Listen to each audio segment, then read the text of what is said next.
देखिए 24 का शंखनाद भी हो गया।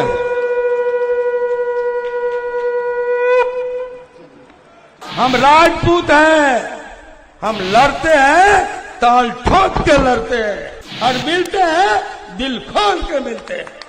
तुम्हारी तरह नहीं, तिलक तराजू और तलवार, इसको मारो जूते चार।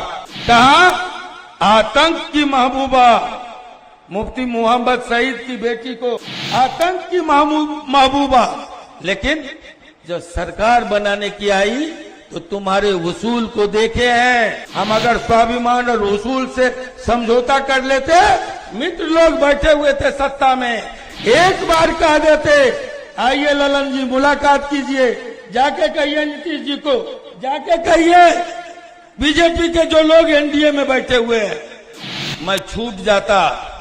लेकिन हमने कभी वसूल और स्वाभिमान से समझौता नहीं किया।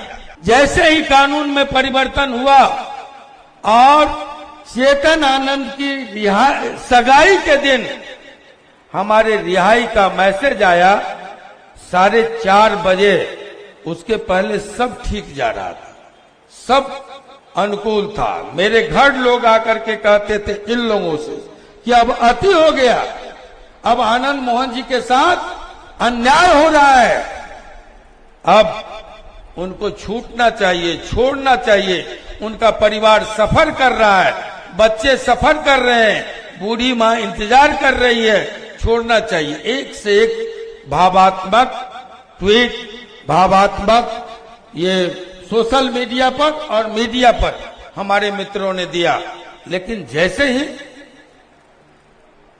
सगाई के दिन रिहाई का मैसेज आया, लगा कि भूचाल आ गया। सारा मीडिया एक तरफ से एक व्यक्ति के लिए कानून में परिवर्तन किया गया। ये व्यक्ति के लिए कानून में परिवर्तन हुआ कि क्या वो ललन जी बोल चुके हैं, उस पर मैं विस्तार में जाना नहीं चाहता। लेकिन साथियों, हंगामा खड़ा हो गया। सारे लोग, मेरे जैसा गरीब आदमी 16 बरस के बाद निकले थे, बेटी की सगाई, बेटी की शादी, बिना दहेज बेटे की शादी और सगाई, हम लोग उसमें लगे हुए थे। लेकिन सहरसा का कोई होटल नहीं बचा, उसका कोई कमरा नहीं बचा जो नेशनल मीडिया के एंकरों से, संवाददाताओं से भर नहीं गया। क्या करने गए थे लोग? जो मेरे गांव के, मेरे घर को, मेरी प्राइवेसी को खत्म किया गया। आंगन घुस गए लोग, पूजा घर घुस गए लोग, जहां लवली आनंद पूजा कर रही थी। हमारे पेशेंस की एक सीमा होती है। हमारे गांव के लोगों हमने कहा कि कभी किसी को कुछ मत कहना, आदर करना, चाय पिलाना, नाश्ता करना, लेकिन प्रेस के लोगों से कभी आप उलझना मत। सारे लोग पूरी तरह धैर्य के साथ, जैसे 16 वर्षों तक हमने सजा काटी, आखिरी दिन जब प्रदेश भर के लाखों हमारे समर्थक, हमारे चाहने वाले मेरे गांव आए हुए थे, सहरसा आए हुए थे, मैं किसी से मुलाकात नहीं कर पाया। मुझे जब मन में आया कि मैं जाऊं, लोगों से मिलूं, तब हमारे मित्र, कुछ मित्रों का नाम नहीं लेंगे, आप समझ रहे होंगे, मित्रों का टेलीफोन घनघनाया रात में कि आपको वहां नहीं जाना है। हमने अपने स्वभाव के विपरीत पहली बार समझौता किया। हमने ललन जी को पहली मुलाकात में कहा था ये बात, अपने स्वभाव के विपरीत। मेरे चाहने वाले 16 वर्षों के बाद आए और मैं उससे मिलने नहीं निकला, मेरी क्या दशा हुई होगी। लेकिन साथियों, अंदेशा था कि लोग पटाखे फोड़ेंगे, लोग छतों से फूल बरसाएंगे।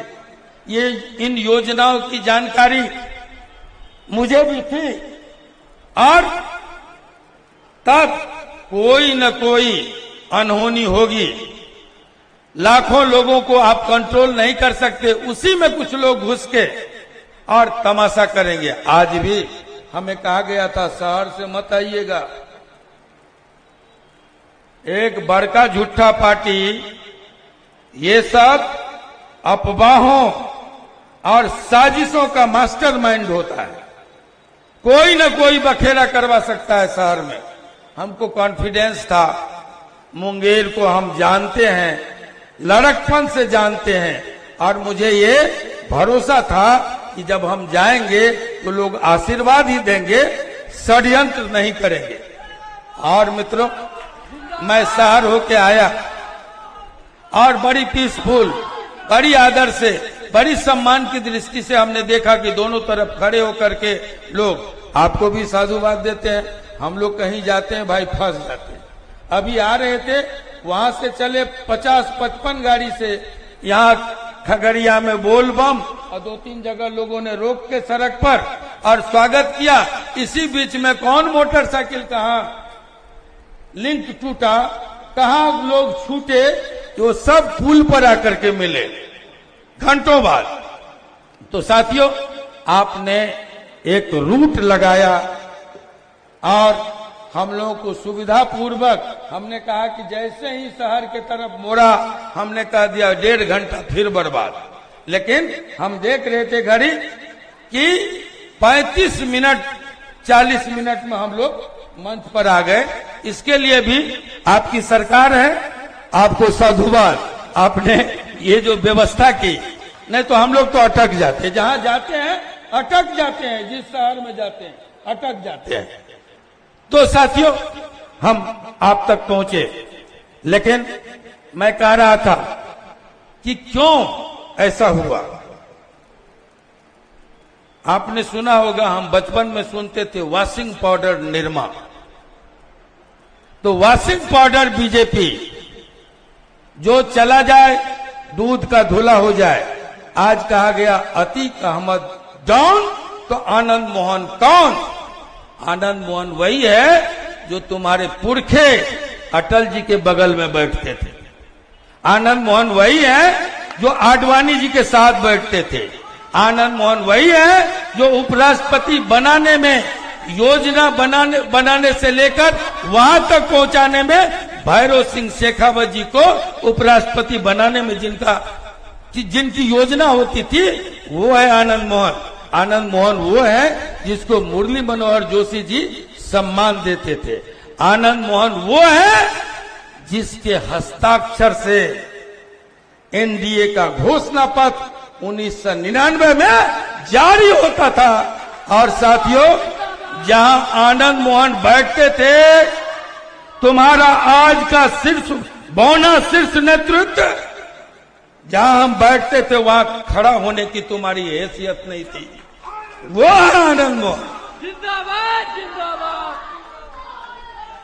हम जानते हैं, जब हम 1991 में मधेपुरा से चुनाव लड़े, तो साथियों तुम भी चुनाव लड़े थे, और तुम्हारी पार्टी को आया था सारी एड़ी चोटी का पसीना एक करने के बाद 3,500 वोट। मैं निर्दलीय लड़ा था और 3 कैंडिडेट बदले गए थे, बाद में शरद जी आए थे। मैं उसमें लंबे बहस में जाना नहीं चाहता, लेकिन तुम्हारी हैसियत थी, हम जहां निर्दलीय होके लाखों वोट और दूसरे स्थान पर रहे, वहां तुम 3,500 वोट लाते थे। जब मैं वैशाली लड़ा, बिहार पीपुल्स पार्टी के शैशव काल में, जन्म के तुरंत बाद जब हम लड़े और शत्रुघ्न सिन्हा से लेके तमाम राष्ट्रीय लीडर तक उतर गए, तब तुम्हारी हैसियत, आरटीआई लगा लो यारो, तुम्हारी हैसियत 8,500 की थी। तुम आनंद मोहन और नीतीश कुमार के कंधे पर सवार होके गांव देहात की पार्टी बने हो, हमारे कंधे पर सवार होके हमारे समाज में गए हो। साथियों, इसलिए हम तुम्हारी औकात को जानते हैं। और मैं कहना चाहता हूं कि एक बार हमारे दम पर तुम हमारे गांव तक पहुंचे, हमारे समाज तक पहुंचे। आज मैं कह रहा हूं कि हमारा विरोध करके, हमसे टकरा करके ही तुम बिहार में बर्बाद होगा, समाप्त होगा। मैं फोरकास्ट करता हूं। साथियों, हम निकले हैं, कहते हैं आनंद मोहन जी तो वहीं जाके बैठ गए जो लोग फंसाया था। आनंद मोहन जी तो वहीं जाके बैठे हुए हैं जो लोग सजा कराया था। युद्ध और प्यार में सब कुछ जायज है, सब चलता है, पूरी दुनिया जानती है। हम राजपूत हैं, हम लड़ते हैं, ताल ठोक के लड़ते हैं और मिलते हैं दिल खोल के मिलते हैं। साथियों, लेकिन तुम्हारी तरह नहीं, तिलक तराजू और तलवार, इसको मारो जूते चार। कहा आतंक की महबूबा, मुफ्ती मोहम्मद सईद की बेटी को आतंक की महबूबा, लेकिन जब सरकार बनाने की आई तो तुम्हारे वसूल को देखे हैं। हम अगर स्वाभिमान और वसूल से समझौता कर लेते, मित्र लोग बैठे हुए थे सत्ता में, एक बार कह देते आइए ललन जी मुलाकात कीजिए, जाके कहिए नीतीश जी को, जाके कहिए बीजेपी के जो लोग एनडीए में बैठे हुए हैं, मैं छूट जाता। लेकिन हमने कभी वसूल और स्वाभिमान से समझौता नहीं किया। कानून ने सजा दिया, कोर्ट ने सजा दिया और उसको पूरे धैर्य से स्वीकारा। इसलिए कि आजादी और लोकतंत्र की बहाली में हमारे पुरखों ने कि 3-3 पीढ़ियां कुर्बान हुई, खप गई। 6 हमारे घर से स्वतंत्रता सेनानी हुए, गांधी गए, लोग शुरू होते हैं। राजनीति आज पेशा बन गया है, लोग राजनीति में आते हैं कमाने के लिए, लेकिन आनंद मोहन के खानदान ने राजनीति में गंवाने का काम किया।